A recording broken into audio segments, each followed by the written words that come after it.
Hey, yo, what's good, what's good, what's good? Welcome to Reflections of a DJ, the R.O.A.D podcast presented by DJ City and Beat Source. I'm one of your hosts, DJ Crooked. Jimmy the Great is MIA. We have my man from Jersey. We actually got Dirty Jersey in the building for real. We got my man, Jersey's finest, Showcase here co-hosting. Big shout out to my boy, DJ Never, Never Forever. Rest in peace, brother. Yeah, and we got a special guest. You probably got one of his edits in your library, if not multiple edits of his in your library. You know, I'm a big fan. He makes some of the best blends in Jersey club edits. You know, DJs like Tiesto, Marshmello, Layback Luke, 4B have played his remixes and edits. I play his edits. I'm a big fan. He's a young DJ producer. He's already accomplished so much. Straight from Bayonne. Ubered all the way here from Bayonne, Jersey. We got DJ T Marq in the building. What's good, sir? What up? What's good, man? You're 24 years old. Yeah. Soon to be 25. Facts. Damn, son. But I look back on your SoundCloud, and you've been making edits, Jersey club edits, for the last 9 years? Yeah, actually 10. It just became 10. I started in 2014. So you were like 14 years old? Yeah. Making edits? Yeah. Even before that, but that's when I really started, like, okay, I learned Ableton, like, correctly and how to correctly do stuff. But I used to try to do, like, live edits. I used to try to make Jersey Club live, like, on, like, a program, like a virtual DJ, like. Everyone's on the virtual DJ. You know. Yo, I'm telling you, like, there's going to be a documentary on that shit one day. Bro, I would have to do, like, stems. Like, I would do, okay, I'm going to make a kick pattern, record it, keep recording, loop it, then do some vocal chops. Like, so I would try like that when I was probably, like, 12, 11, and then I got on Ableton when I was 14. That's when I started making, like, the rhythm. Was it self-taught on Ableton? What yeah, it was kind of self-taught. Like, the production, the way it kind of came about is me and my boy C-Kid. He was already producing club, and we connected, like, a long time ago off that. And there's a thing in Jersey City, it's called Jersey City Blends, like Jersey City Mixes. We could tap into that a little bit later. Yeah. But we locked in on that. And then he was already producing club music, and he was like, "Yo, bro, like, if you know, like, what things should sound like, why don't you just try it?" I'm like, "Yo, I don't know how to, like, put stuff on the grid." So he was like, "Well, I don't use Ableton, but I could show you, like, pretty much how to put stuff on the grid." I'm like, "All right, cool." So he showed me, and then we did the track, and it ended up being a remix of Cassie, Me and You, and that was, like, my first official Jersey club track. And I posted and kind of went crazy, and ever since then, I just, like, kept learning and try to evolve, and, like. Yeah, so now I'm teaching him Ableton and stuff like that. So it's crazy how it. Yeah. Wait, so were you doing production before you DJ'd? Nah, you were DJing. Yeah. Wait, so at 14 you doing production? How old were you when you were learning DJing? Bruh, I started DJing at like 5 years old. No lie, like I know it sounds crazy. I don't believe that shit. Really. Nah, bro. There's pictures and all that. My uncle Nick was a DJ. Okay. But like just as a hobby, like he just had the turntables in his house. Like this is like, you know, early 2000s. Like everybody had to set up in their house. But you know, I feel like back then, and I remember like one time, this is actually my grandmother's house. I remember like I'll be over there chilling. One time I seen him grab the living room speaker. It was a big Sony speaker and bring it to the room and connect it to the turntables and just start mixing. And I was like, yo, like, and he's like, go ahead, scratch. And I scratched it and like the record, and I'm like, yeah, this is it. This is what I want to do. So you've been DJing with your uncle. Yeah. Right? Since you were 5? Since I was 5. But your uncle, he wasn't doing clubs or nothing? Nah, this was just like a hobby thing. And then like I have another uncle who taught me like as time progressed. I got so let me backtrack a little bit. So I started with my uncle Nick. He was a hobby DJ, and shortly after I got my setup. I got like 2 Geminis. Like, bro, I'm like 7 years old. Like 2 belt drive Geminis and a mixer. Yeah, it was like in the casket crate coffin, and long story short, they didn't really work like that, so I stopped using them. I got a pair of CDJs, like some Denon CDJs, kind of like. Belt drives are ass. Yeah. So I got like some small Denon CDJs that I was using for a little bit. Those ended up breaking, so I didn't use them for much longer either. So then I kind of had a space where like I wasn't like really doing it, but I was still like loving the music. And then my other uncle Jack, he was a DJ like in the 80s, another hobby type thing, and he was getting back into it with like virtual DJ and stuff like that. So he's like, yo, you got to try this, like with the controller and da-da-da-da. And he helped me get set up on virtual DJ. And then ever since then, I've just been like consistent with it. Eventually, obviously upgraded to Serato and stuff like that. But that's crazy. Yeah. So are you a lefty or a righty? I'm a lefty. Like my left hand is my dominant hand. Yeah. But like DJing wise, I scratch with both. You can scratch with both. Yeah. I want to ask you. I don't. What do you call? You have a condition on your right arm. What I have is it's called a Radial Clubhand. Okay. So it's, my hand is like a club. I'm missing a thumb here, but yeah, like I can move these fingers a little I've bit. seen like your videos, Yeah. your routine videos, Yeah. on Instagram. You're nasty though. Appreciate it. You're How fast. ironic is that it's called the Radio Club? Club hand, right? Yo, That's it's just like fucking it's up. like radio club. Like, well, what? That's crazy. It's really crazy. Yeah, it's really crazy. It's like, You're fucking but, nasty. thank you, bro. But I Appreciate mean, when you grew up with this condition, yeah, all my life. all your life. Yeah, I had crazy surgeries. Like I have pictures. Like I don't even remember these surgeries. I was so young, but I had pictures like with like a brace thing with like screws going in all around my. Like it's crazy. I can't imagine it now. I'm like, yo, what? Like I did that, but yeah, I had mad surgeries left and right. So when you were learning to DJ, you were just like kind of just practicing. Yeah, I mean, you know, I never let it affect me because I always like, even through life, like I would just find my way to adapt to certain things, and like I'm grateful to be able to like do stuff like that and drive and stuff like that. Like it doesn't really affect me. Yeah. I just try to overcome it if I do have an issue. But Yeah. you know, That's what's up, man. yeah, appreciate it. Are you nasty on PS5 or Xbox and shit? Yeah, like, Yeah? I can manage. I don't really play much, but I'm gonna get Nah. a PS5 when the new GTA come out. I'm gonna get it. Yeah. PlayStation.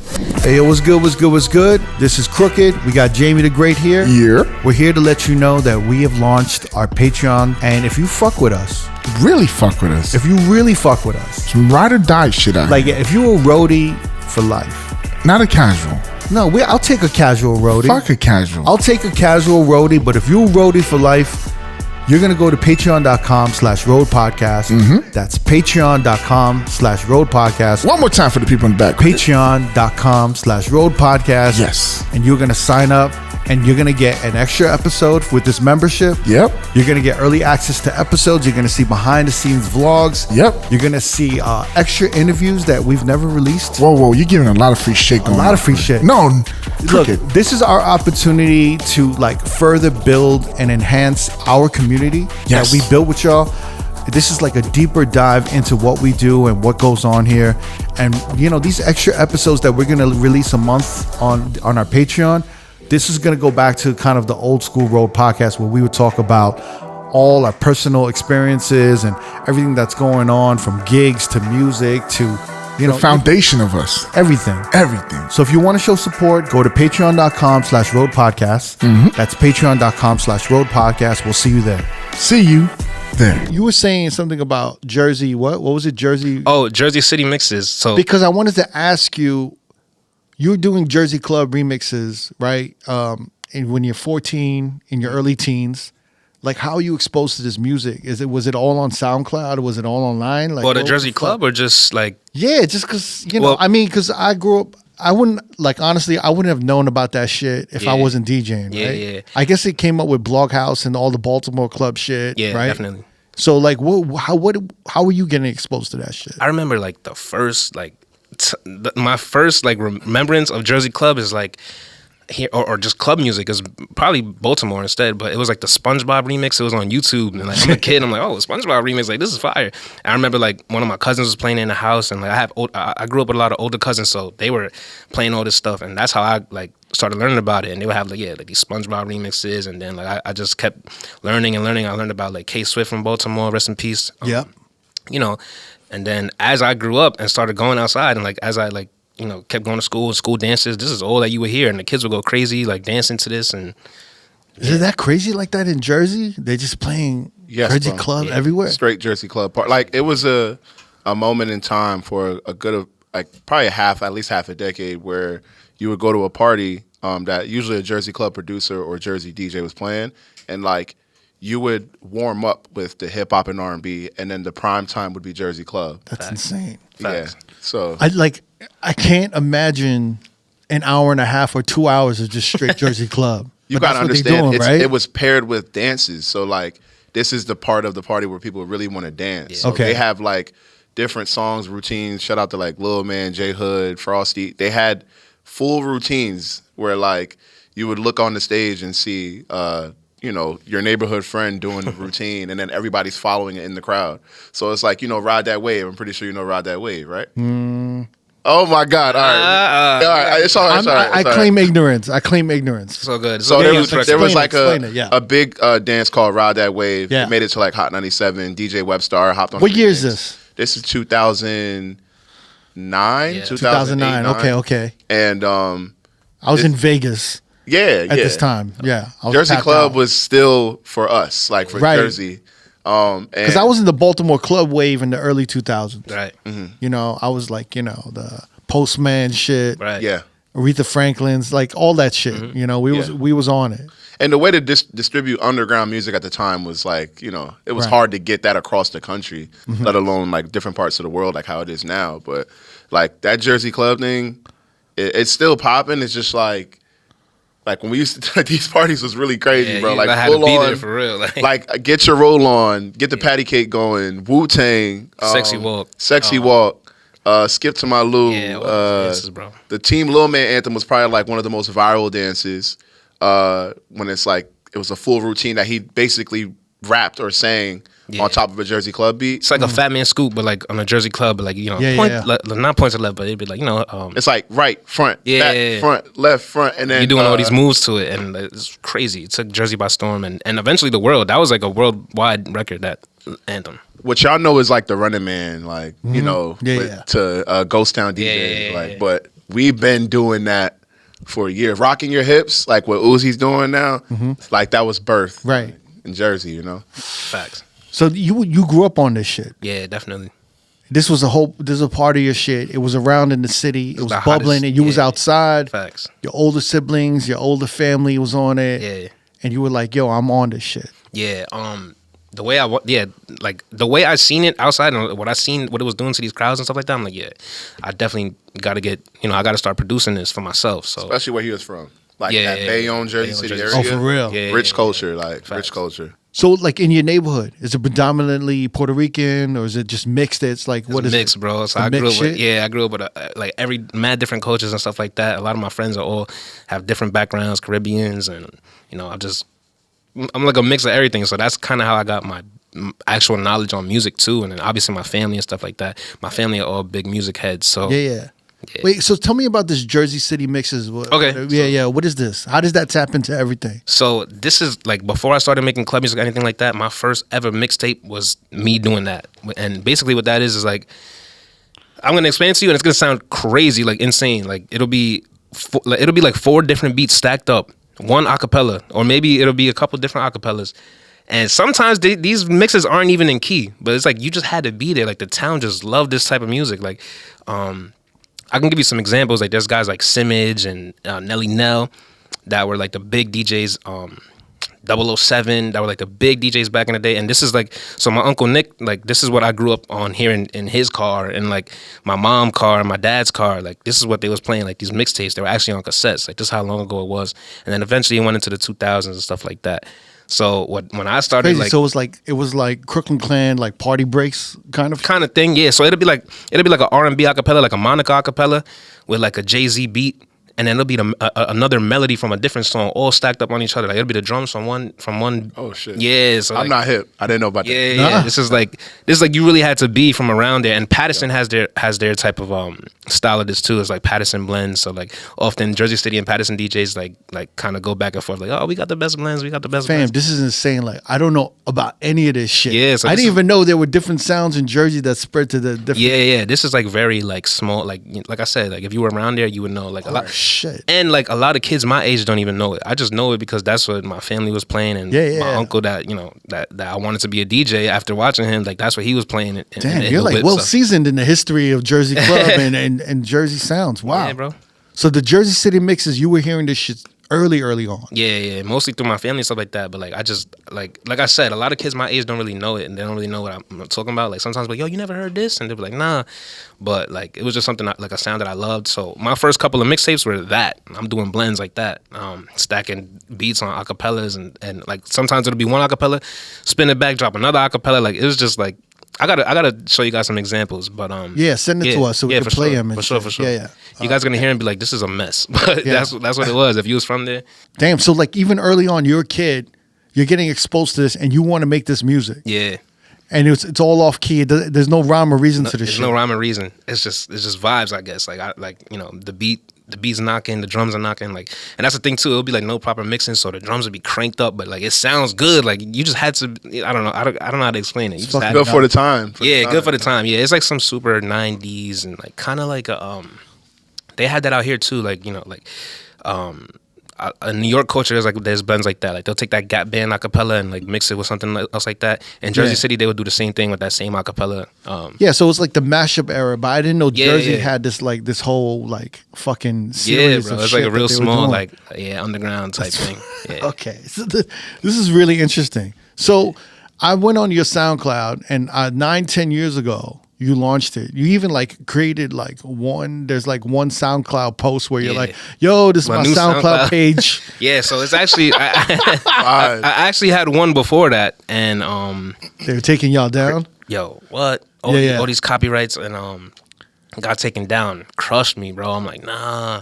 Because the reason why it really, really crushed me is because obviously I built it from the ground up, but I was also mad young, and some of my first creations were on there. I still have them, but like, you know, they were out there to the world for they could hear. But it crushed me because I hit 1 million plays on that SoundCloud when I was like 14 years old. So so it really crushed me. But I remember like being in high school, grinding with the Jersey Club remixes, probably posting like one a week, something like that, and eventually like One a week. That's yeah. How many do you have a record of how many fucking edits and blends you've made? It's definitely God damn. it's probably like over like 400. It's probably way more than that. But Yeah. on my SoundCloud right now it says I have like 80 up. So combining one- that old one, and I have another one because like for copyright reasons I would upload on like a backup and I repost it from my main one. So it's like I have like 4 or 5 SoundClouds right now because of copyright. And then you've been doing this for 10 years. You're not tired of making Jersey Club edits? Nah, I wouldn't say tired. I'm definitely venturing out and doing other stuff now. Like I'm getting into like producing house music. I've always loved house music since a kid. Another one of my uncles, he was like a super house head. He was also a hobby DJ. So it's like, you know, I was surrounded around this stuff. Wait, so what kind of house were you listening to or hearing when you were growing up? A lot of that stuff I don't remember, but it's like some of the things I do remember are like the classics, you know, obviously like the Ali Us, Follow Me, and like Yeah. from Jersey, so that there's like a crazy house wave in Jersey too. I don't know if you're He don't know. Yeah. You gonna tell him no? Well, I always know that like DJing in Jersey, like they're just more receptive to definitely to house. Definitely. Yep. Like even there was a point in like Manhattan where like even when we were doing like quote unquote open format hip hop nights, like you couldn't play like certain like house records, like big room, big club house records with hip hop. You had to play like the classics. Yeah. But in Jersey, it was like no holds bar. You could play like the harder house shit or harder techno, you know, where it would have been like kind of cheesy in Manhattan at the time. Yeah, like they still have a house music festival that they do in Roselle that brings out like 20,000 people. Yeah. So like the culture there is rich, and it's like deeply embedded into our skate culture. We're one of like the only large format skating rinks that are left in the country. Really? Yeah, Branchbrook Park skating rink. Damn, man. Yeah, and if you want to hear like some breaks and some house music, like that's where you go. Like DJs go there with their auto Shazam on. Like It used to be Skate 22, right? it used to, Skate 22 used to be that closed down. That was where like my era of like finding out about house music and Jersey Club, because that was like 08, 09, and that's when I first got into like high school. So it's crazy to like see it like from his perspective. Like he got in at 2014 when I just left high school, and like it's crazy. Hey, so when you coming up and where you are now, I heard a couple live mixes of you DJing, and you're nasty. First of all, like Thank you, bro. Instagram is nasty. But yo, pause. Your mic work was incredible. Appreciate Like, have you been practicing your mic work?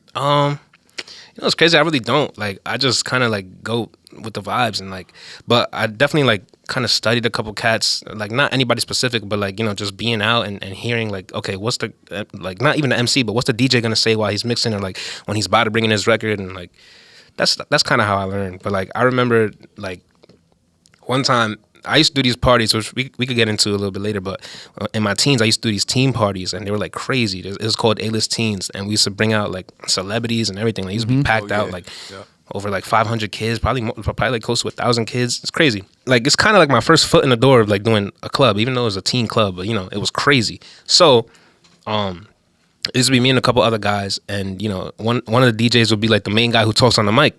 Yeah. One day he lost his voice. I had to, they're like, yo, T Marq, I'm like, yo, I never talked in front of all these people. They're like, yo, just do something. And I had a blast. I was just talking, hyping up the crowd and stuff like that. So I guess that's where it kind of started. And I'm like, all right, let me lock in and Fam, try you to get nicer. you sound real good.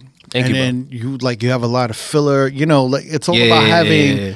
It's having all of these like lines and Facts. routines, and Facts. where it becomes like muscle memory, just to like fill in gaps and everything like Yeah. that. Yeah, you sound like you've been doing it for like 10 years. It's really Well, impressive, man. Well, I have, yeah. Yeah, you have, yeah.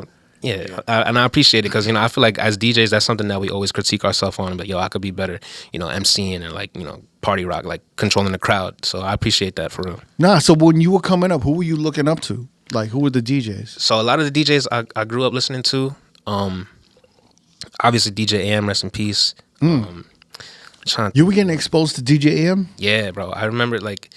It's sad, actually. I found out about him like the day he passed away because I used to listen to the radio a lot. So they announced on the radio, I'm like, oh, who's DJ AM? So then after that, I did my homework and I'm like, oh, like this, crazy. So like I grew up off his mixes and stuff like that. That Power 106 mix, I could tell you the track list right now. Like, you know what I'm saying? I would stay bumping that. Obviously, the DJs on the radio, I will always listen to the radio and the live mixes and stuff like that. Camilo, Enough. Yeah, he would have loved your shit. Yeah. He would have played your shit. Yeah, that's crazy. Yeah, he was heavy into the B-more, so I always think about that. Like, if he was, he was early on in electro and all course. that, man. He would have been playing your shit. That's crazy. Yeah, he's really like, trust me, like that's probably the main guy. Like I'm like, okay, I like this open format stuff. I'm gonna try to do it like this and bring in one of these records that you would never expect, but make it dope. So it's like that's what as a music lover, that's what I've already been doing. So as a DJ, I'm like, yeah, that's how kind of I'm gonna base my style. Flex, I heard Flex break so many records in New York on Hot 97. So it's like, as a young kid and stuff like that. I think like some of the first party rocking I seen that I was like, oh wow, like okay, was DJ Lil Man. Like I seen how he would control these crowds because when I did these A-list parties, he was the headliner. So I would see how he would control these crowds, and I'm like, okay, he's playing this and that. And I grew up watching. There's this thing called Wiz TV. It's like Wiz TV was documenting all the dope parties in Jersey. So all those parties that Showcase was talking about, like the DJ Lil Man parties and all of these type of parties, he was the videographer. So like, and he would just post the raw footage. It'd be like 2 hours of raw footage of the party. So I'm watching that, seeing, yeah. So I guess that's where kind of you could say my mic game came from too. Just seeing how they would rock out and what records they would play and what they would say and stuff like that. So a lot of our like bigger DJs that was in Jersey, I mean, outside of I say Lil Man, Voila, they were like mainly producer first DJs. Yeah. So like all of our Jersey club legends ended up DJing their own parties at the Boys and Girls Club or like your local church hall or something like that. And that was where the culture was really formed. Like, yeah, because the music didn't exist. The DJs had to make it, right? Yeah.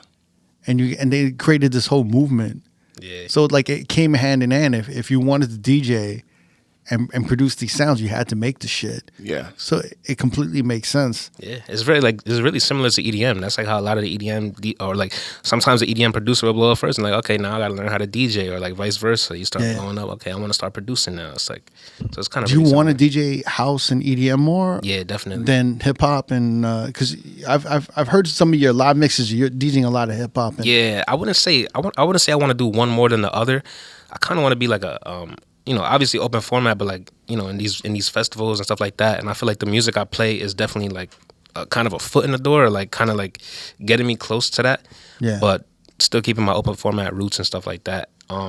It's weird because like you have like over 120,000 followers on IG, and then this is built up from like 10 years of just making remixes and edits and everything. Well, some of that, yeah. Yeah. Well, a lot of that is from. Well, I don't know if you wanted to wait to talk about it, but I did this Burna Boy challenge that it was Burna Boy's last DJ challenge, and I did that, and it went like super viral, and then I just shot up in followers crazy. So it's like that's how I discovered him. Yeah, for real. Appreciate it. I was like, first of all, this motherfucker cutting with like the hand. I'm like, yo, like one. I just feel like I respect you a lot because I feel like it takes confidence and charisma to do something like that. Thank you. To even make it to that point as a DJ when you're like people may view you as like you're behind the ball because you're not physically equipped with the same tools that we got, and he's over here just like cutting shit on a daily basis, like doing circles around other DJs, Yeah, and I feel like it makes you stand out even more. Right. Yeah, right. definitely. Yeah. That's a branding tool if you Facts. use it correctly. You know what I mean? Yeah. Facts. But were you always confident about it, or? Yeah, confident. Yeah, I didn't want to I didn't want to use it as a branding tool, and I don't use it as a branding tool. It's just Right. it is what it is. But Right. it's like, because I would always like.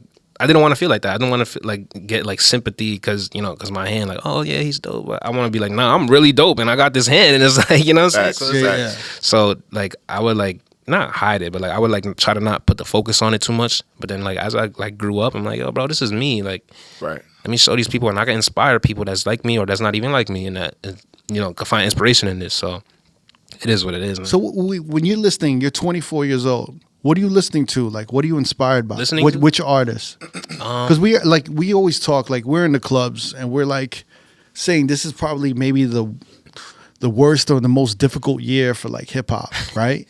Yeah, I was about to say, I don't know if I would say that, but I would say like I'm not really listening to like I'm listening to hip hop, but like it's a lot of other things too. Like I'm listening. Yeah. So I'm wondering, what are you listening to? I'm listening to a lot of house music.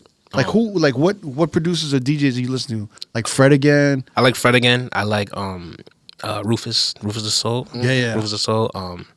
James Hype is one of my favorites because he's like, I feel like he's kind of like if I was a house DJ, which is like, skill wise and stuff like that. And guys like Layback Luke, Gordo, a lot of the new stuff, but a lot of the old stuff too, like MK.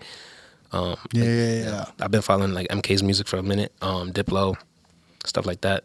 So you really want to do like festivals? You want to be in like EDM rooms? Yeah, that's the goal. But you don't want to limit it. You want to play whatever you want. Yeah, I want to be able to rock this festival and then come back and rock this open format party in New York or Jersey. You know what I mean? So it's like, kind of trying to figure out like, I don't want to be in a box, but like, I know you kind of have to. Okay, like we got to place him somewhere. So I'm kind of like trying to balance everything out.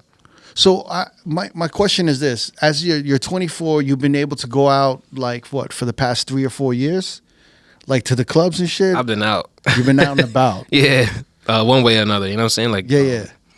Like I used to sneak into these clubs to try to network and stuff like that. I used to do. There was this club in Newark that I used to do.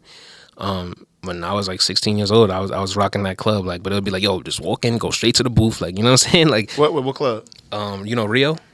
Yeah, I know I used Rio. to do Rio. Shout out to Che. That's What is the spot?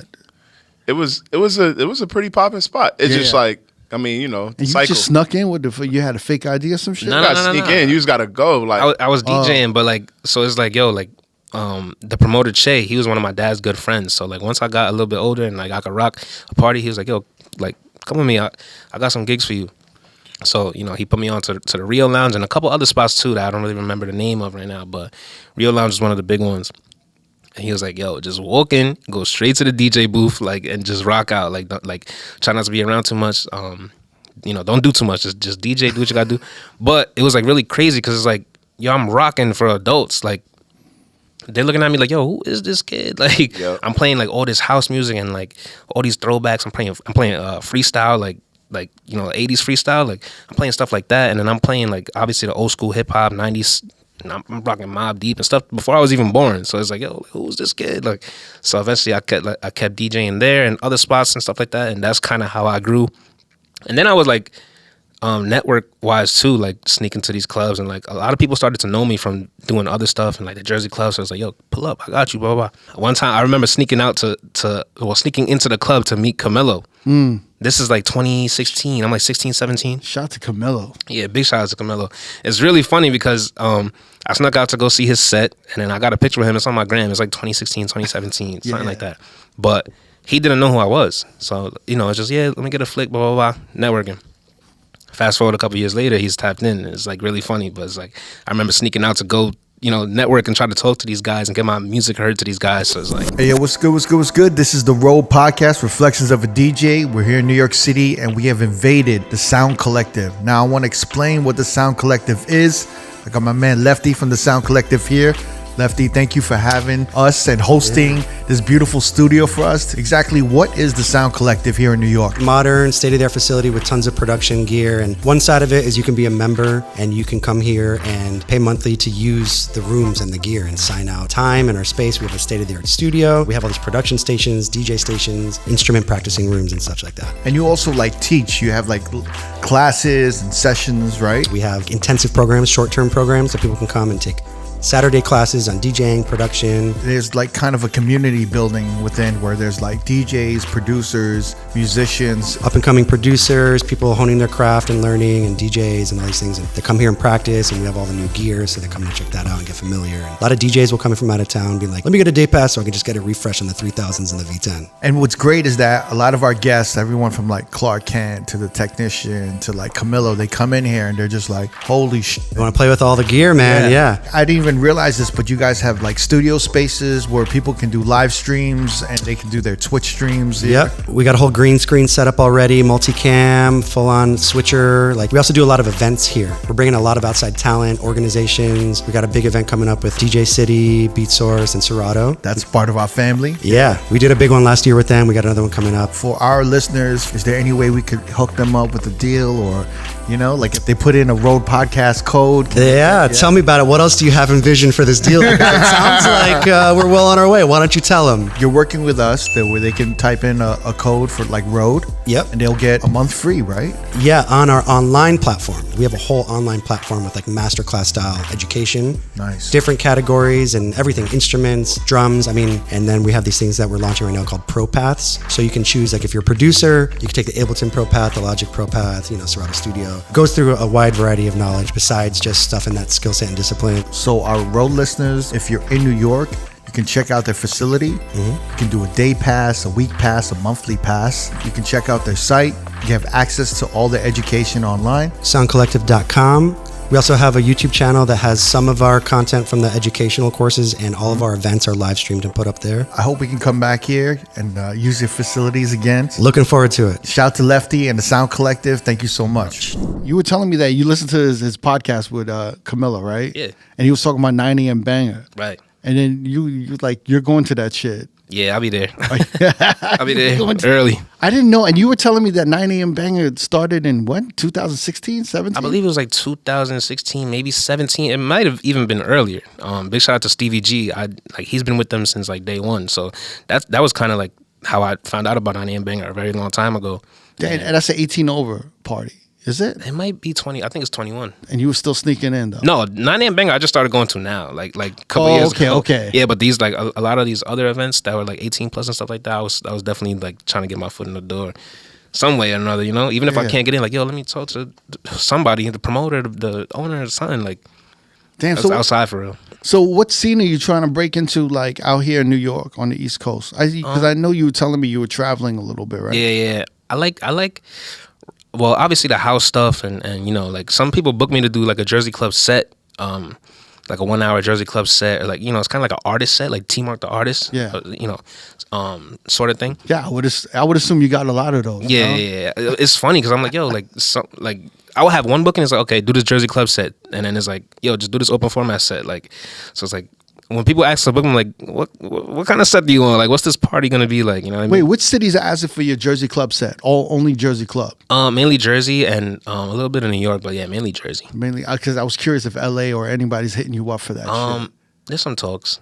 Yeah? Yeah, definitely trying to get more out, like, you know, some more stuff going on out there, but there's been some talks. I haven't really spun out there before, though. Yeah, so people will know you from social media. They know you for your remixes and your edits. Yeah.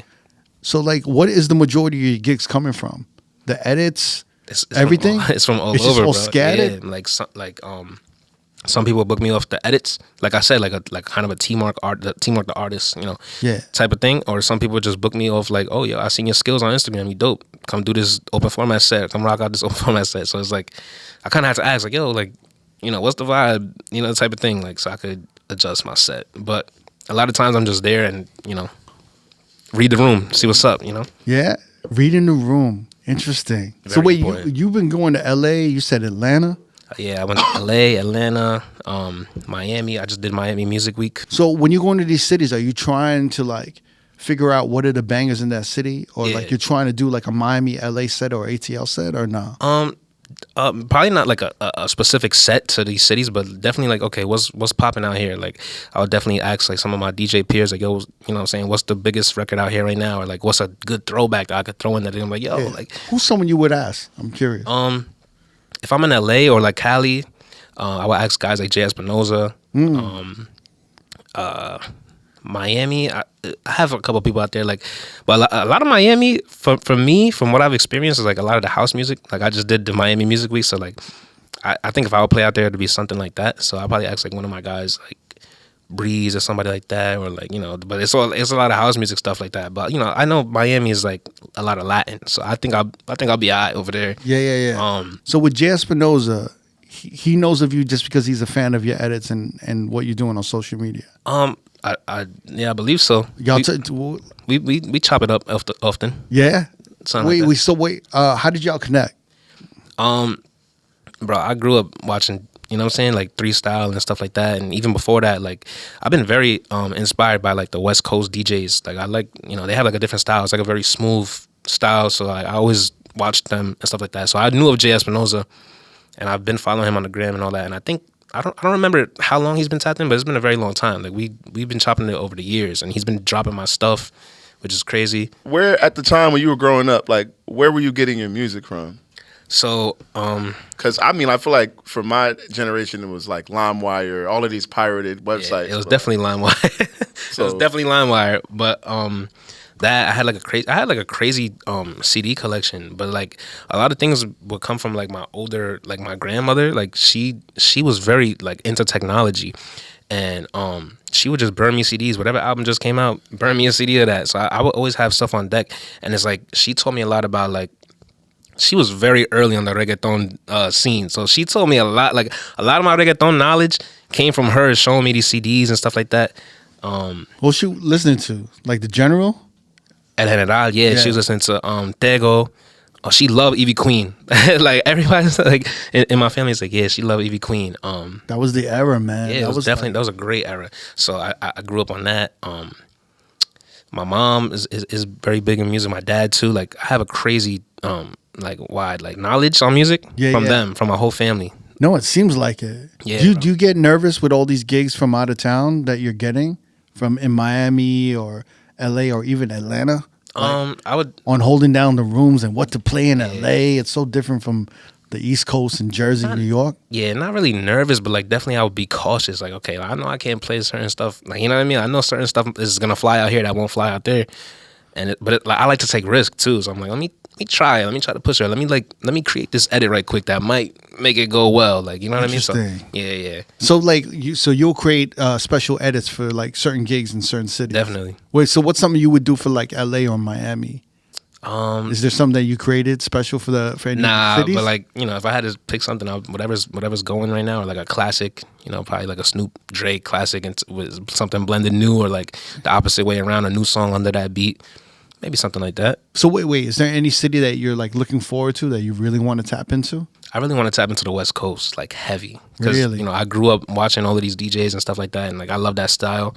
So, yeah, you connected with Jay Espinosa, right? Right. Damn. And that's just strictly from your edits and... Strictly from edits and I guess the DJing, like the routines I do. Oh, yeah. Your routines. And you were watching him on the Red Bull 3 Style? Even before that, I was watching him on YouTube. Yeah, because like he's from the Bay. The Bay Area is like is like way more technical than like LA. Bro, these guys like Melody and all of them, like, yo, they're Melody's nasty, clean. Like it's so like it's such a different. You know, out here we throw records in on the one and like, you know what I mean. But like you gotta appreciate both. You know, both sides. Like you gotta appreciate both sides. But like when I seen that, I'm like, yo, this is mad clean. Like I would see Melody drop something on the beat before and not even bring the crossfader in yet, and then bring it in, and it's smooth. Like that's definitely one of the guys I also paid attention to. The whole beat junkies and, you know, all those turntablist DJs. And so when did you start actually DJing like clubs and doing all this? Like 18, 19 or younger? Like 15, 16. 15, 16. Yeah. So you've been doing this for a minute. Facts. So you've been developing it, being underage and going to the clubs. So I was just kind of curious, like, where do you want to be in like when you're 30 in like 5 or 6 years from now? At what skill level or what kind of rooms or like where do you want to go with this? Definitely like these festivals. Like I always watched Ultra and Tomorrowland and EDC and stuff like that. Like, so I'm starting to actually produce the music that will get me into these rooms. But you been releasing like EDM? Like I released one. House remix. It's like a kind of like a piano house, like a good, you know, like a summer vibe. It was a remix of Young Blue, Your Mind Still. I was like, yo, I'm gonna try heavy to like pitch this to them and try to get this as an official remix. So I remember like at the time, Instagram Reels was out, but my account didn't have Instagram Reels for some reason. So like I made a separate account just so I could post this as a reel and try to tag him because, you know, Reels were blowing up. So I'm like, everybody tag Young Blue, da-da-da. I made a whole separate account for it. Trying to tag him. I'm on Twitter. I'm on Facebook. I'm on Instagram. Da-da. My boys is posting it on my behalf and tagging like everybody tag him. And we tried for like a year, but the remix was out. The remix was out, but we tried for like a year to get his attention, and we didn't. And it's really funny because after that year, he came out here to, you know, Musica, the club. Mm-hmm. He came out here. My boy Stax was DJing, and he played my remix for him. I believe it was him that played it. I don't know if somebody else played it. Stax from Hot 97? Yeah. Shout out to Stax. He always showed love and showed me mad He's love. always ahead of the shit too. Yeah, hell yeah. Yeah, definitely. I definitely tap in for some music and upcoming shit from him. Yeah. But I don't know if he played it or if he was just there, but he sent me a video of them playing it in that club, and Young Blue's just going crazy to it. Like, wow. I'm like, oh, that 1 year trying to get his attention paid off. Like, you know what I'm saying? Like, one way or another, it happened. Yeah. So yeah, like stuff like that. But are the labels like noticing you? Are artists noticing you? Are they hitting you up? Are they like sending you stems and shit? To now it's starting to happen. When did it start? Like in the last year? Like, in like the last year, for sure. So what's in but like no official remixes? They just want you to spread the word and fuck with the shit? Well, yeah, sometimes I get the stems and I'm working on a lot of stuff right now. I can say that. Yeah? I mean, can you talk about any of it or not? I'm starting to do like some official remixes, and I'm actually starting to reach out to artists and be like, yo, like, I would love to remix your song, or like, yo, let's create a single. So I actually have a single that I'm about to drop, which it's like a complete 180. It's a house single, and it's with this artist Casio from my town, Bayonne. He's a really dope. Casio? Yeah, he's a real dope singer and rapper, and like he's very talented. So he had this record, and it was like a rap record, but I took the vocals and just made a house vibe out of it. Sent it to him, like, yo, you bodied this, like, and I created this in 2020. It's 2024. I'm dropping it now, like, but I try to perfect it over the years and stuff like that, and like, I'm very like, my critiques is crazy, but the single means a lot to me, and I'm finally dropping it. I'm gonna drop it like a week before my birthday, or maybe that Friday before my birthday. What's it called? It's called Heart Collision. Heart Collision? Yeah, that about to drop. But before I do that, I'm kind of, I just don't want to do a complete 180. So what I'm going to do is I'm going to start dropping some remixes, like some house remixes of like, popular songs, throwback songs.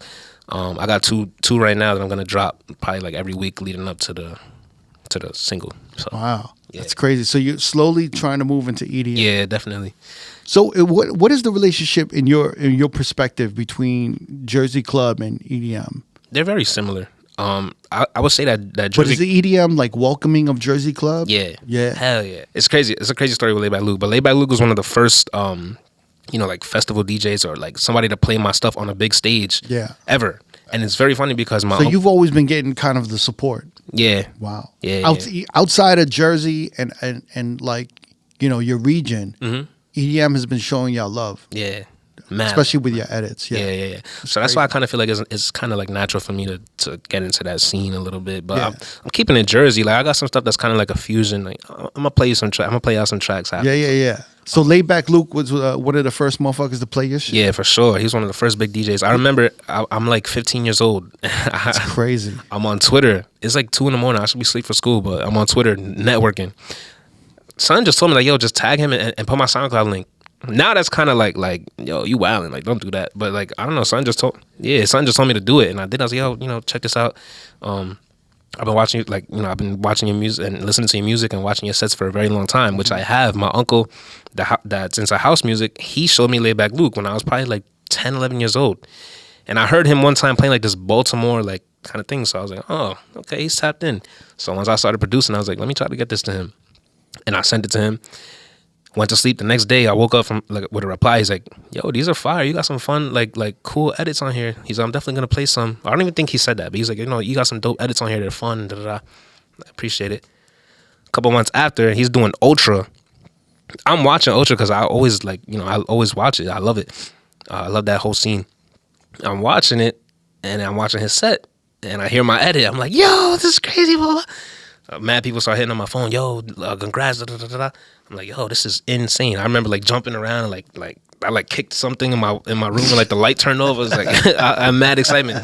But that's fucking crazy at 15. Yeah, 15 years old, bro, and I'm like going back to school, like, yeah, Laid Back Luke just played my song in front of like mad thousands of people, and it was live streamed to the whole world, and people like, nice, I just got a new dog.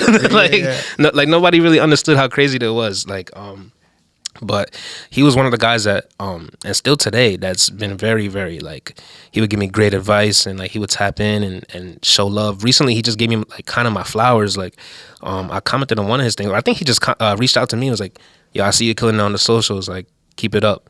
Yeah. I'm like, yo, this is crazy, because he was the first person to ever like drop, like the first big DJ to ever drop a T Marq edit. That's crazy. So it's like, yeah, that was like a very full circle moment. And I just met him when I went to Miami, and we got to chop it up. He's like, yo, it was nice to finally meet you, and that was a great moment. It's funny. We just had a guest on who was saying that EDM and like the house dance music world is like it's very gate kept. There's a lot of gatekeeping and stuff. Yeah. But it seems like you've been pretty like welcomed. Like everyone's been kind of like, yeah. I haven't experienced anything. Looked that. out for you a little bit. Yeah. One of the first Jersey Club edits I ever heard was from 4B. Yeah, it's my dog. That was early on. 4B gave me my first gig. Yeah. For real? Oh shit, Yeah, that's fine. that was Abyss, which was at the time known as Pure nightclub. Yeah. There used to be like a teen night, and they had a basement, main floor, etc. And that was my first DJ booking. Fire. Yeah, Was it like Hyperglow or something like that? something like that. Something like that. Yeah, I remember that was before my time, but I remember seeing like Abyss, Hyperglow. Always wanted to go to those things. I remember lugging my NS7 down there and like, Oh my playing the gosh, set for the whole bro. night. But shout out to 4B, man, Jersey. Yeah, fact. Shout out to 4B. Wait, so how did y'all connect with 4B though? I was just at the time, Abyss, and across the street there was a club called Deco. I know those were like the two clubs. I think I forgot, like Central Jersey is not really a thing, but I think it's somewhere South Central Jersey area. Yeah. And they used to have teen nights, and like that used to be the biggest thing. Like all of the legendary Jersey DJs, Wild Out, Lil Man, everybody was DJing there. Facts. And for the teen nights, like you would pop out. This is like your first exposure as a 16-year-old to like CO2 and lights, and like, but like bumping sound system, instead of going to like your high school gym party, So like we were getting access to that, and I remember like 4B being like a big part of that. And then I think at a certain point he was doing programming there, and then like there was opportunities for like up and coming DJs to kind of get their shot there. And at the time I was just making Jersey Club mixtapes like nonstop, like on virtual DJ, and like hitting record on virtual DJ, and like putting them on SoundCloud, and like just sending that to as many people as I can. And then we ended up getting a gig there. So That's like, but that's how I kind of met 4B. I don't think we've ever really like had like a full blown like hangout. Like I never like really even. I don't think I even told him this before. I don't know, but yeah. That's crazy. You have a track with him, right? Yeah. Did you collab? Yeah, we did. Did he reach out, or what happened with that? So we've been cool. I remember like he would tap in probably like 2016, like, yo, this remix is fire, da da da. But like it wouldn't be too much. But he would always play my stuff like here and there. In the pandemic, we got to actually like kind of like, he's like, yo, like he DM'd me and was like, yo, let's, we kind of got closer and stuff like that. And he kept dropping my edits. I was dropping a lot during the pandemic, so everything I drop, I'll just shoot directly to him, and he's playing them like on the live stream and stuff like that. I was like, yo, you want to collab? Like, I was like, yo, like I got this remix of Tiesto, The Business. I was like, you want to work on it? He's like, yeah, shoot over the stems. Send him the stems. We got it done. Crazy.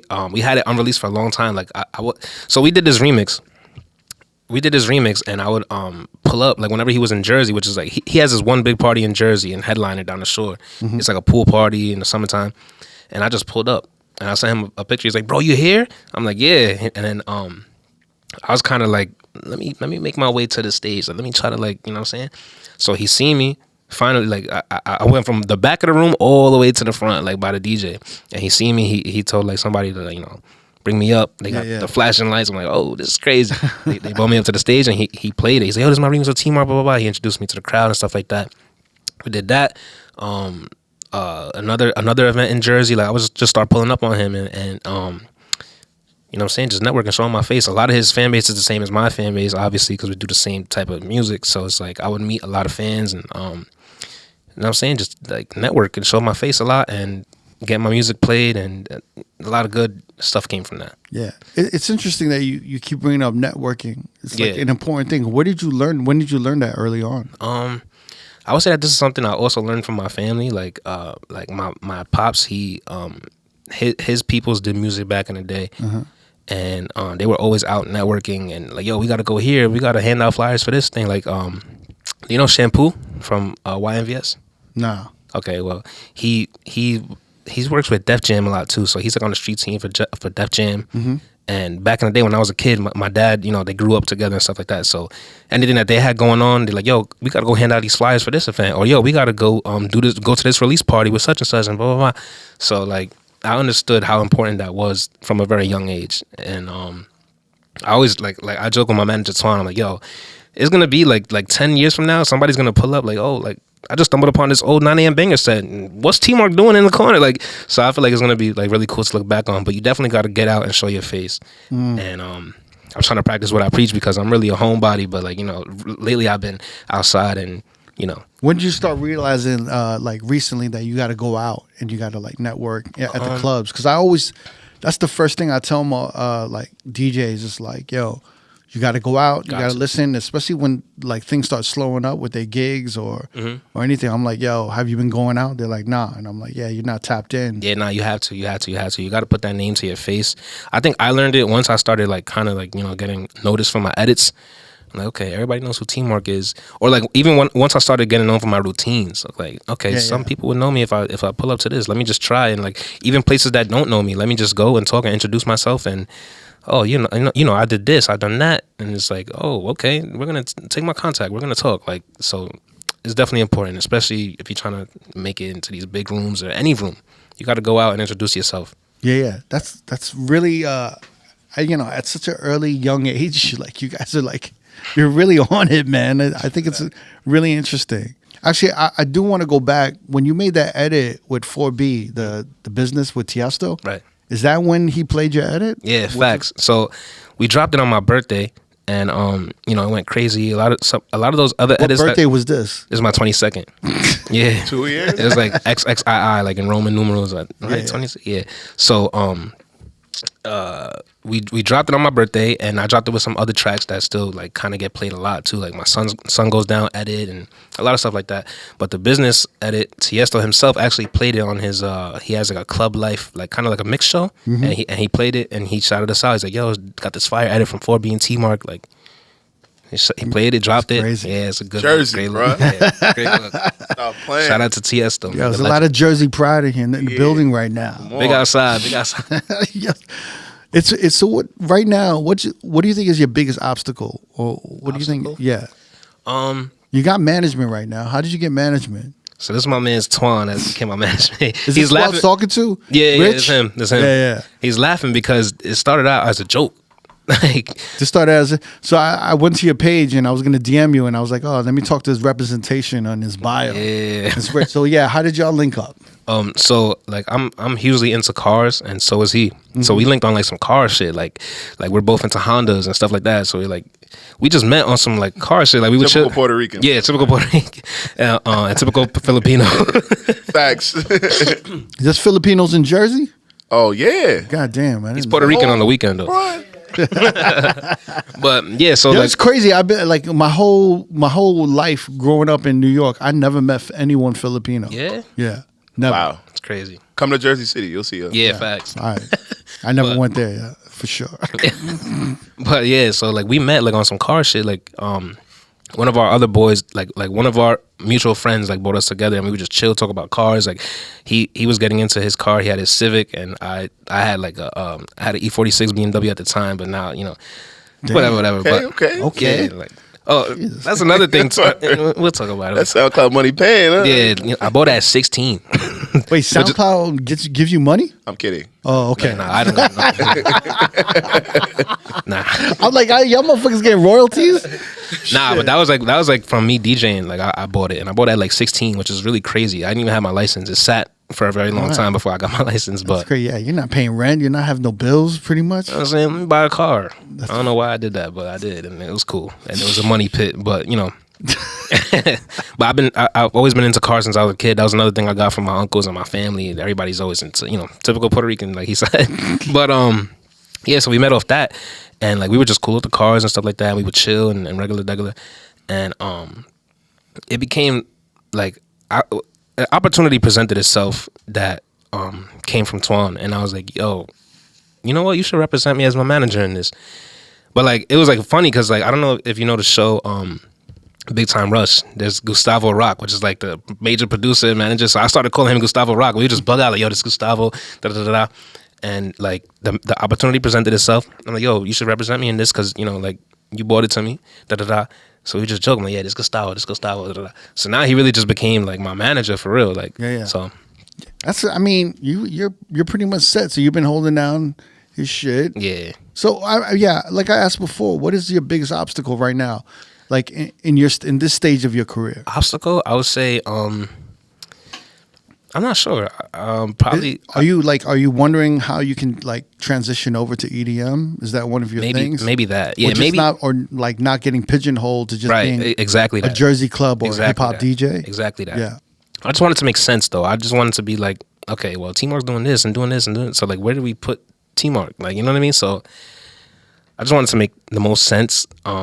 Maybe I won't brand myself as a house DJ or an open format. Like I'm just an artist, a DJ. Like and because I don't want to just produce house. I want to drop a reggaeton song and then I want to drop another Jersey club. Like I got to do some Jersey club singles. So Yeah. So I just want to I'm an open format producer, I guess, an open format artist.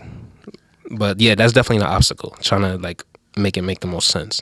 Recently, I've been just talking with my other fellow DJs, and in the past 2 years, I've been more confused about like DJing and like preparing for sets because everything is so specific. Yeah, And like music is segregated. It's like more separate. it is. Everything's more separated. It is. Where it's like, yo, for this we need like high energy EDM, Latin, and a sprinkle of hip hop. And then like, yo, we want hip hop but no trap. We want like top 40. And I'm just like, yo, everywhere is like so specific and different. So I'm wondering if you encounter any of those challenges or you don't have that. I wouldn't say I had that. I would just like, but the way I play, I like to sprinkle stuff like that in. So it's like, if let's say I'm doing a house set, I'm gonna sprinkle a cappella from a trap song or a hip hop song or R&B. You know what I mean? And mix it in and try to like, try to accommodate to everybody. You really can. But You haven't had any nightmare situations DJing? I definitely cleared crowds before. Like, Really? like yeah, I've cleared the dance floor a couple times. Like even recently, like Bill's character. yeah, it builds character, and it's all about how you get it back. So like, Yep. I kind of like okay, I got to challenge myself. How'd you clear it out? How How'd you clear out the dance floor? I did this one event that I played, which I've done it before, and I was playing dancehall throwbacks, but I guess it was a young crowd, and like we got a lot of like new 21-year-olds that Right. I guess they were inside during COVID and stuff like that. Even before, obviously I turned 21 in COVID, so I know that there's a whole bunch of kids like that haven't really experienced nightlife and don't know like some of these records that work. Or maybe I'm playing a lot of old records that I gotta stop, you know what I'm saying? Like stop playing for these young kids, but I'm playing stuff like Serrani No Games, Murder She Wrote, Everyone Falls in Love, and the floor just clears. I'm like, yo, what? Like usually this goes crazy. Like, that dance hall set, especially out here in New York, New Jersey. Like, Yeah. crazy. So I'm like, okay, clear the floor. I'm like, okay, how do I get them back? I'm still in that range, jumping to some fade, the emergency Bad Bunny, like, you know what I mean? But I got them back, and that's all that matters. So, yeah. That's good that you don't take that shit personal. I would have been thinking about that. Like, No, I did. I went home like, yo, bro, what? that shit sticks with you. For Yeah, like, definitely, it stings. For a good bro. 2 days. Yeah, for a good 2 days. And you're like, for 2 days, I feel like sometimes it stings for like almost 2 months. What? Yeah. yeah. But you I got don't think another so. gig Yeah, I like the feel like next it- day or yeah. something. Yeah, but it still carries you there. And it like sometimes to me it taints the songs that you play. So then you get scared. You get scared playing those songs again. Low key. I just feel like And You but ever had a it's moment really, where- it's where really you- just the crowd, Yeah. But it's still like 2 months later, you're like, oh shit, like is this gonna happen again? I'm not gonna let it happen again. I'm staying away from that song, which is not really the right approach Nah, in most I cases. You know what I'm saying? You got to swing again. But Yeah, you yeah, got some, to. You to got to shake take it that off. risk. It, Yeah, shake it off. It takes like for me, I could hold. There's certain situations I hold it for like 2 months, Yeah. and I still think about it, even longer sometimes. Was it like a big record that you anticipated getting like a big reaction or? No, it'd just be like a club situation, but it could be like a bunch of records. Like a pocket, like a pocket. Yeah, like a pocket of records, and I just went too deep, and I'm just like, damn, like pause. I was like, I'm not going there again. Yeah. But then I'll be in a situation. I'll see another DJ do the exact same thing, and they be killing it. I'm like, and then it hits it, and then I get revisited again. I'm just like, oh man, maybe it's just me. Maybe It's maybe more, it was more the times than not, it's them. It's not us. Yeah. Like it just like sometimes I learned like playing in bigger rooms too, especially traveling like Sold Out Days and them. Like sometimes it's just like the way the night is going. Yeah. Like you might be in a particular bag, you could get out of there, but like that high, when you got the DJ said it's like peaks and valleys. Like that high that you might have anticipated being this high only came up to this one. And you're like, well, I don't know if it's necessarily me. Like. Facts. It's just, the vibe right now ain't really where it needs to be. I think in that situation I just talked about, I think it was just that. Like, the vibe was good. Or maybe the crowd, I think, was probably, like, too young for, those throwbacks. Yeah, But, yeah. I know you like to do solo nights, but, like, sometimes it might have been, like, what was happening on before you. Like, you know what I mean? Wait, what do you mean? Solo night? Like I know you said you don't really like doing openers. You don't like openers. You like playing just you. Yeah. I'd rather do the whole night. I don't know about you. You don't mind a DJ like an opener just burning you? Have you dealt with that? Bro, what? Yeah. It's so Like crazy. they playing one of your edits right before you. I was just about to say that. You had that happen? Bro, it happens a lot. That's Really? But That's I guess people see it like as a way of showing love. Like they'll do a T Marq set. I'm like, yo, bro, I'm about to I'm T Marq, bro. Like I'm about to play. Like, you know what I'm saying? Like, That's sick. That's nasty. so it happens often. Really? Either that or like they'll see me and just jump into Jersey Club. Like you just assume I'm about to play Jersey Club. Like, yo, bro, like let me I'm build. warming you up. Yeah, like let me build, bro. Like and a lot of times I like to reset the room sometimes when I'm DJing and like when I go on after another DJ. Yeah. So if he's in this pocket or if he's in this BPM range, I'm resetting that room. So what's your go-to to reset a room?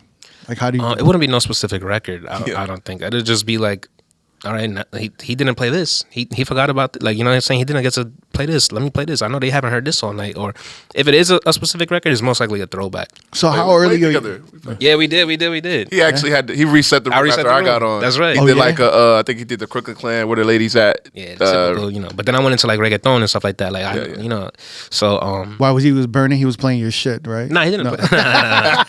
He was going crazy, which is crazy. I never told you everything that like you was in that pocket. I was literally about to go in that pocket. Nice. Like our show is rocking right now. I was like, I gotta reset this. Like, Appreciate it. But I think it's very important to reset a room and like, okay, this is the next DJ with a different vibe. Like, switch it up. I feel like that's what makes the crowd kind of he came through and did something different and switched it up. Wait. So what night was this when y'all spun together? Jersey City.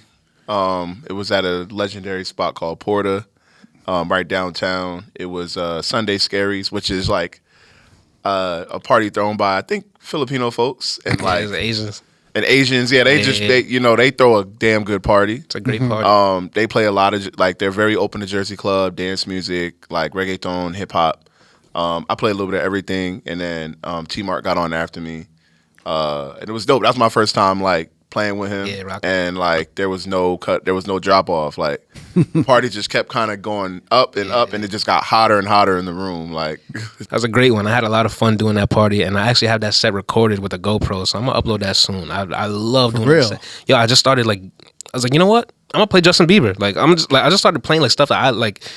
I like to hear Justin Bieber sometimes. You know what I'm saying? I started Eenie Meenie. I started Somebody to Love, Baby. And Baby was the biggest record of the night. And I almost didn't play. I'm like, maybe I'm in this JB pocket a little too much. Like, sometimes you just got to say F it and then do it. And if it fails, just get out of it quick. Have something. But Baby will never fail, I don't think. It went crazy. Is there anything that you see, like any patterns or anything that you've seen DJs like kind of fall into the wrong path or do anything that you're going to try to avoid as you move forward with your career?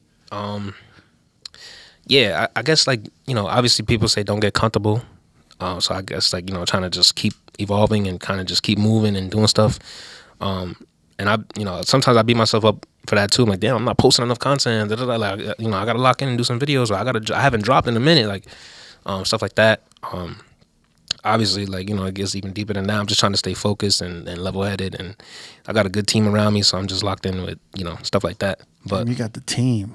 yeah, have you ever dealt with imposter syndrome? yeah. Like I don't feel like I forget like kind of who I am type thing. Yeah, like you just kind of have like Yeah. a doubt sometimes Yeah, when you yeah. look at the field. All the time. Like people have to check me all the time. Like, yo, bro, like, bro, you nice, bro. Like, what are you doing? Like I was just on the phone with my man Carvel. You know Carvel. Yep. Shout out to the whole Deja Vu team. That's my team too. So Yes, sir. we got the market, Deja Vu.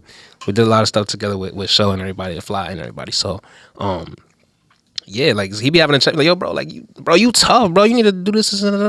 So like we were just actually on the phone yesterday. He's like, bro, like we have like some goals that I want to achieve. He's like, all right, so what are you gonna do to achieve this goal? Like you gotta do this, and that, and da. So like, you know, I have a very good team around me, and I chop it up with Twan. I chop it up with my family too. My family's very involved, and I'm grateful for them. And they've always been. I'm super grateful to have a family and you know, friends that just always supported me no matter what. Especially my parents. I know I'm yapping right now, but like I feel like this is very important. Yeah. My parents always, you know, approved of what I do DJing. They bought me my first equipment and stuff like that. Like, and that's very, very important. I didn't realize how important that was until I started meeting other DJs that didn't have that and told me like, yo, bro, you're very lucky to have that and da. Like, so once I started growing up, I understood more and more like, yo, they're right. Like that was like my first support system. Like, so I think it's very, very important to have good people like that around you. Yeah. Jumping into that like community, that level of community, especially at a younger age or like a beginning part of your DJ career, is where you can go to a friend's house and use their equipment or something. You know what I mean? Like that goes a long way, man. Like that's where a lot of that that judgment or that like practicing in private gets done, so you don't have to crash and burn in public. You know, as opposed to like, because a lot of times there'll be moments where I know like nowadays DJs, they like pay for studio time or something, and like they might be there by themselves. Who's gonna check you if that shit is off key, or who's gonna, you know? So yeah, that's another thing too. Like I'll be like, yo, bro, I just made this crazy edit, and it's crazy because sometimes I still get, you know, but like I'll be like, yo, I just made this crazy edit, yo, peep this, and then I'm on FaceTime with my guys, and they just staring. I'm like, bro, what? He's like, yo, that acappella's off key, bro. Like, so it's like, you know what I'm saying? Like, sometimes, like, I've gotten better with it, but like I said, I grew up on this Jersey City off key, you know what I'm saying? It was more about the vibe, so I'm like, yo, yeah, bugging, this is vibing right now, but they're like, yo, it's off key, so I'm like, all right, bet. that makes so much sense. There's folks that I know from Jersey that be doing shit like that. For real. But that maybe just been like their thing. It's something that we grew up on. But yeah, it's definitely good to have like people like that and run stuff by them beforehand, and you know. When you were doing production and coming up, were you like able to play keys and play piano and all that? Yeah, I'm not nice, but like, you know what I'm saying, I could manage. It's kind of self-taught. Yeah. And then like, are you like trying to learn? Are you going like a lot of motherfuckers that I'm talking to? They're actually going to like piano teachers and they're learning about major chords and shit like that. Yeah, I want to do that. So like with producing, I learned theory, which I know is crazy because I just said I'd be doing off-key mashups, but it's like like I know like, okay, this note don't belong in this song. Like I know this key of the song, and you know, there's software stuff that just keep you in the key and stuff like that. But I just learned throughout the years. But I definitely like, I want to learn an instrument. I want to learn either a piano or probably a piano in my case, but either a piano or guitar. Because everything you do is what, sample based more. Yeah, sample based. Yeah, I'm just clicking stuff. I'm not even really like. Sometimes I'll draw stuff in, but I'm not really using a MIDI controller or nothing like that. Yeah, I think that would be fucking nuts. Yeah, right. There's a kid. I don't remember his name right now. I know. I don't be remembering. You go shit on him. Go ahead. Go shit on these people. Go ahead. What? No, I just imagine him also using a MIDI board as a DJ. Like people are gonna be like, this guy's like guys not like real. Trey's. Like I remember seeing Trey's do that and do like the what's that? The tone play on the thing. I remember seeing it as a kid. Like, yo, what? Like this is crazy.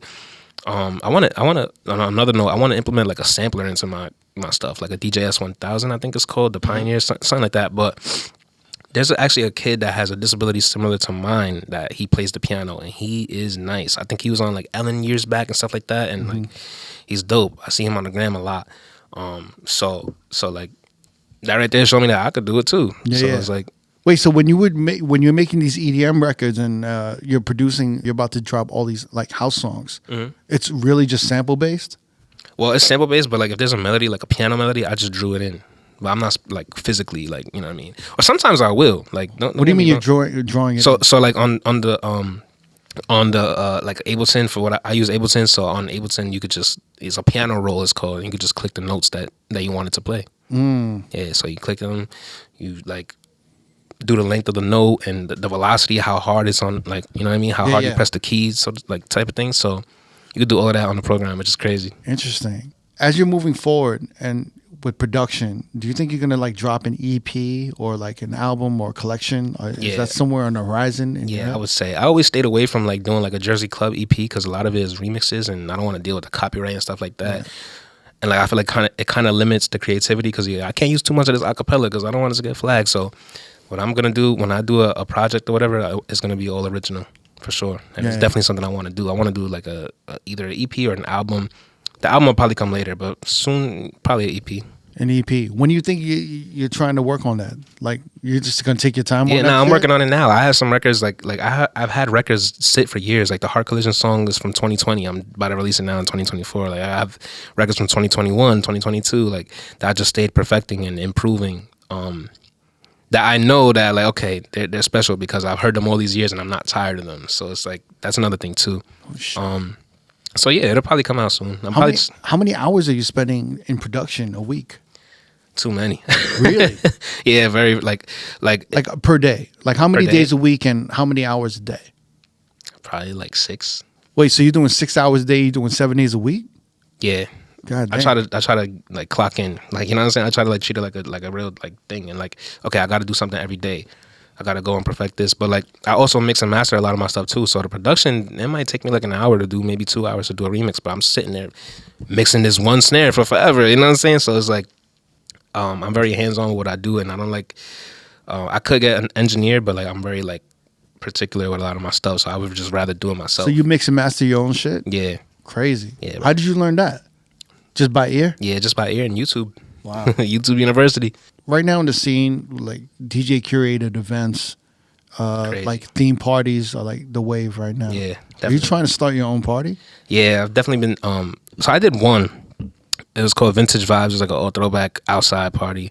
But what made you want to start that Vintage Vibes? Because you weren't hearing some of these songs out and about? I'm kind of like, this is gonna get, I'm kind of over like the same old bottle service, same songs all night. Like I want to hear some other stuff, bro. Like what? Like what do you mean? Like I'm tired of going to parties and nobody's moving, everybody's too cool and stuff like that. So like I wanted to do something that's a little bit different and just have vibes and also like a lot of the music being played is a lot of the same music and people are tired of it. So like I wanted to do something where I'm playing something that you probably haven't heard in a very, very long time. Like what is the music that's missing that's not getting played in your opinion? From a lot of the events that I be doing and where I be at, like bro, I want to hear what's some crazy, like it's not gonna be crazy because obviously people will hear it often and I play it whenever I DJ, but like I don't hear it enough. Like stuff like Promiscuous and like all that 115 BPM type of stuff and like Neo, Closer and like Single by Neo and like all these like records that you haven't heard in a very long time. Like I want to just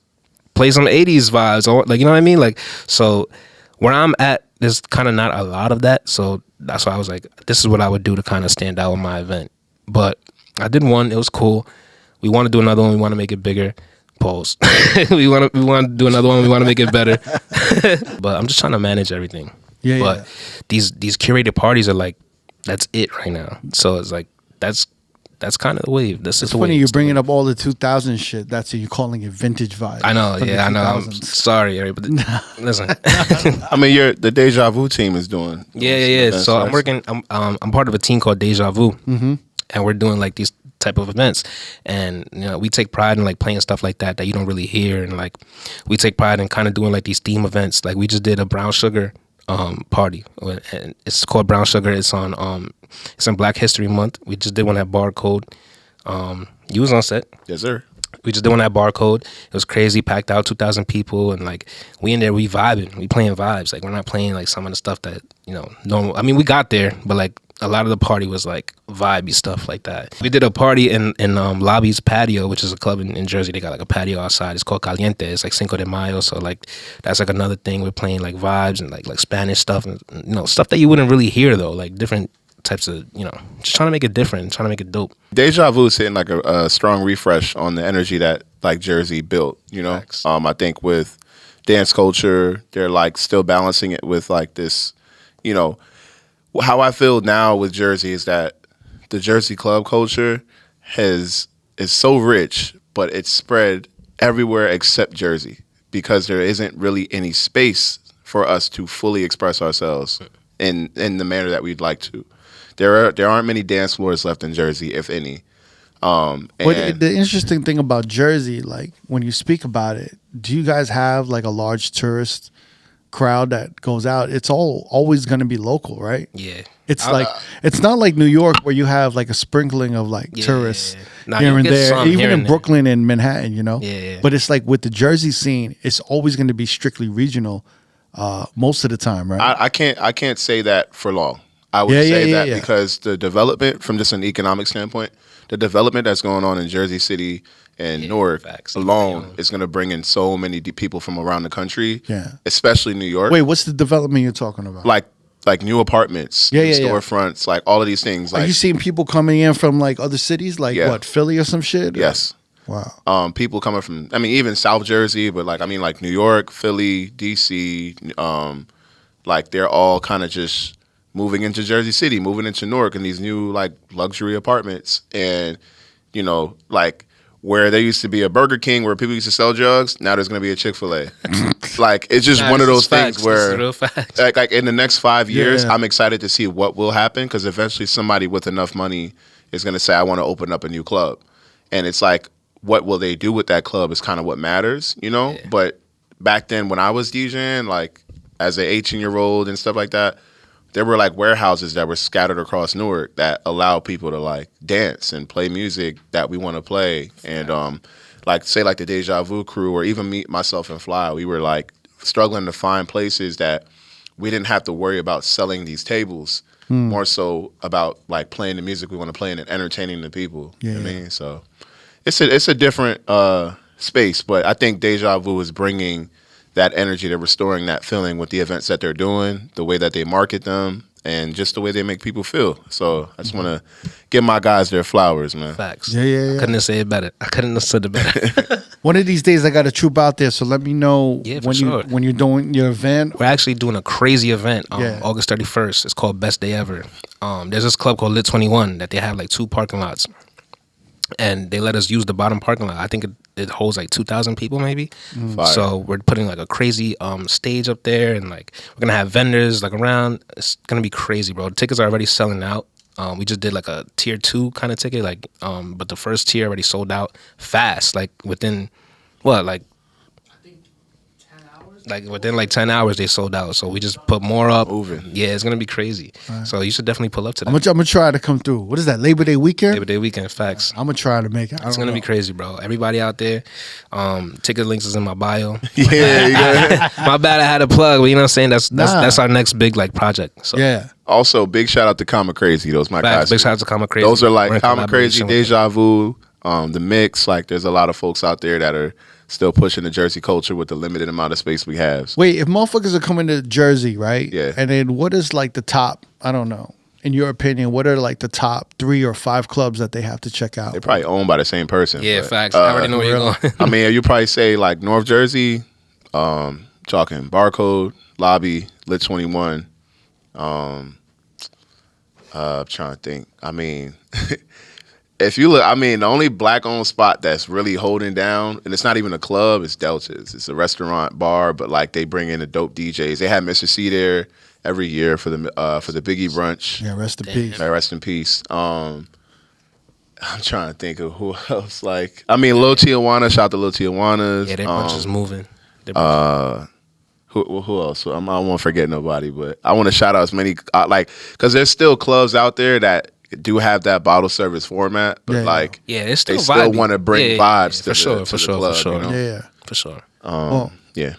Yeah. Let me know when you guys have an event. Labor Day is gonna be hard, man. I know, Everyone's it's crazy. working. I know. Yeah. But let me know. Like, keep in touch and let Yeah, me for know sure. what's You gotta going pull on. up, bro. And I'll come through. Crazy. Oh for yeah, sure. Everybody pull up. He still got to come. Yeah, he got a you lot of bro. work to do in Jersey, bro. Yeah, You and Jamie. Jamie, I know you're Yeah, not y'all here, but I'm should- y'all talking should to you pull up. right now in Facts. your chair. Facts.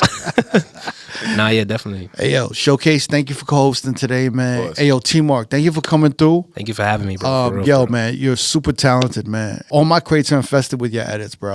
And I just want you to keep killing this appreciate it. shit. Thank you know, and please stay in touch, man. Sure. I'm really excited to see what you're gonna be doing, you know, you in so the near much, bro. future. All right, brother? Thank you. Thank you Yo, for having DJ T me. Marq, man. Thank you. If you want to watch more episodes from R.O.A.D Podcast, click either links on the left or the right. Don't forget to subscribe to our YouTube page and get updated on new uploads throughout the week. Peace.